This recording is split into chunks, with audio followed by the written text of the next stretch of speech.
Non mais je me cache. Je me cache du jeu du Barça là. J'espère que vous allez bien, trop débile, mais c'est pour vous dire, j'ai pas trop envie de faire cet avant-match. Pourquoi? Parce que en fait, chaque avant-match, on se répète tout le temps pareil. Voilà, on répète à chaque fois la même chose et quand on voit, on est déçu. Donc c'est un peu, voilà, je me retiens un peu de faire cet avant-match quand même, mais voilà, c'est pas pour autant que voilà, je vais pas prendre du plaisir à faire cette vidéo, bien évidemment, mais voilà, c'est sûr que vu comment le Barça va actuellement, c'est compliqué de faire des avant-matchs, surtout que on a l'impression que quand on demande des choses ou quand on veut quelque chose, moi comme tous les supporters, le Barça nous le rend pas trop au niveau du jeu et au niveau des résultats. Donc bon, aujourd'hui les gars, j'espère que vous allez bien. On se retrouve pour l'avant-match entre le Barça et Elche. Donc en fait j'ai pas trop envie de parler comme 500 ans, comme face à Cadix. En fait l'avant-match il était très court, j'avais pas trop envie de parler, j'avais pas trop envie de m'abattre trop sur un match qui pour moi voilà,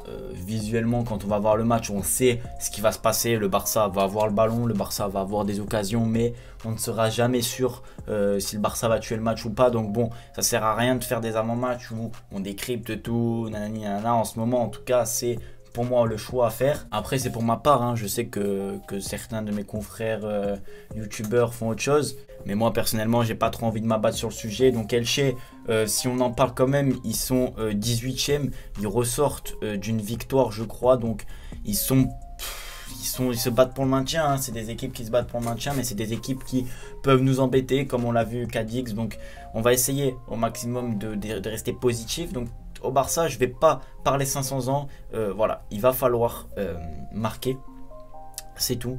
Et même si on perd, honnêtement, oui, ça fera chier, mais j'ai envie que le Barça joue avec les couilles, joue avec l'envie, sorte en fait les tripes. J'ai vraiment envie de voir une équipe. Dans la dernière vidéo, j'ai parlé Koeman et sa tactique, enfin, Koeman détruit le FC Barcelone, donc je vous invite à aller la voir. J'ai dit que Koeman a quand même apporté du caractère, que Koeman a apporté voilà, cette touche de sursaut d'orgueil, et j'ai vraiment envie de le voir, même si c'est face à Elche, même si c'est face à une petite équipe, il faut le voir. En fait, il faut voir que le Barça sort les tripes, que le Barça peut voilà, objectivement aller chercher le Real et l'Atlético, même Séville hein, qui tournent bien, ils ont gagné hier. Il faut que le Barça joue avec les tripes et c'est vraiment ce que j'ai envie moi de voir.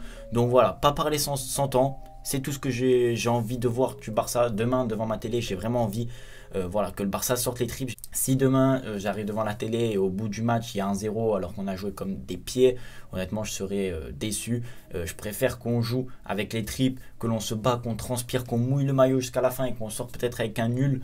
Au moins on aura honnêtement voilà, sorti les tripes et il faudra retenir ça. Après j'espère bien évidemment la victoire, mais voilà, c'est pour moi l'objectif principal, jouer avec le cœur et avec tout simplement les couilles.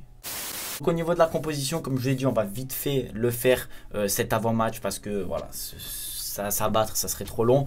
Donc au goal, pour moi, il y aura énormément de changements dans toute la composition. Vous allez peut-être être d'accord avec moi, peut-être d'autres non. Alors pour moi, au goal, Neto.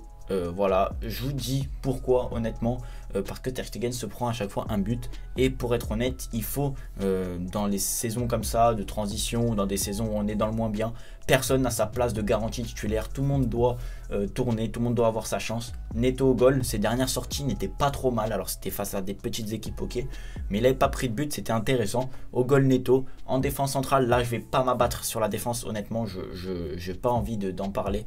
En défense, je vais quand même le dire, Umtiti, Mingueza, à droite Dest et à gauche Firpo.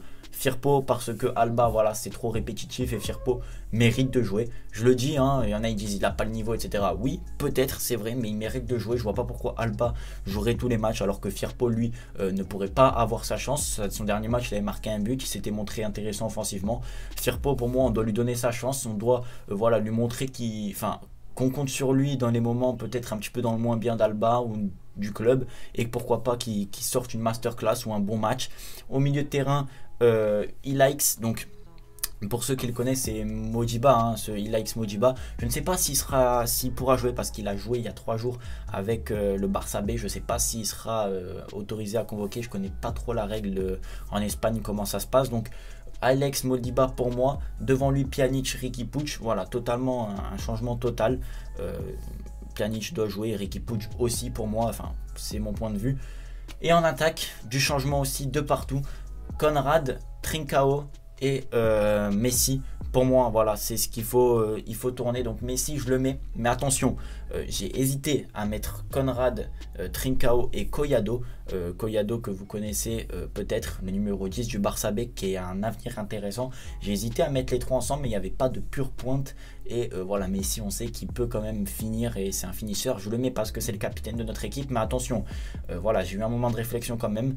L'équipe, elle a totalement changé. C'est pour moi le but principal. Il y en a qui ont dit que voilà, me remettre les mêmes joueurs que face au PSG, c'était face à Cadix, c'était une bonne chose, ça permettait de donner confiance. Alors moi, je ne comprends pas ce raisonnement.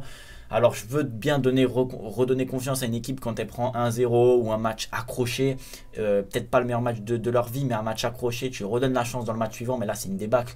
Le PSG était supérieur dans tous les domaines. Pour être honnête, il n'y a pas eu, voilà, aucun joueur ne méritait de re-être titulaire le lendemain. Enfin le lendemain, lors du prochain match. Donc pour moi, je ne comprenais pas ce raisonnement. Il fallait tout changer, il fallait redonner voilà, aux jeunes, faire passer un message.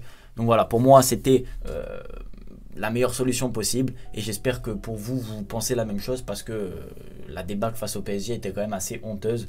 Donc voilà, on verra bien comment ça se passera. Sur ce, moi les gars, je vous dis à la prochaine. Au prono, bien évidemment, le Barça qui gagne, j'espère en tout cas. Prenez soin de votre famille et de tout le monde, et bonne chance, hein, courage pour regarder le match demain. Ciao ciao.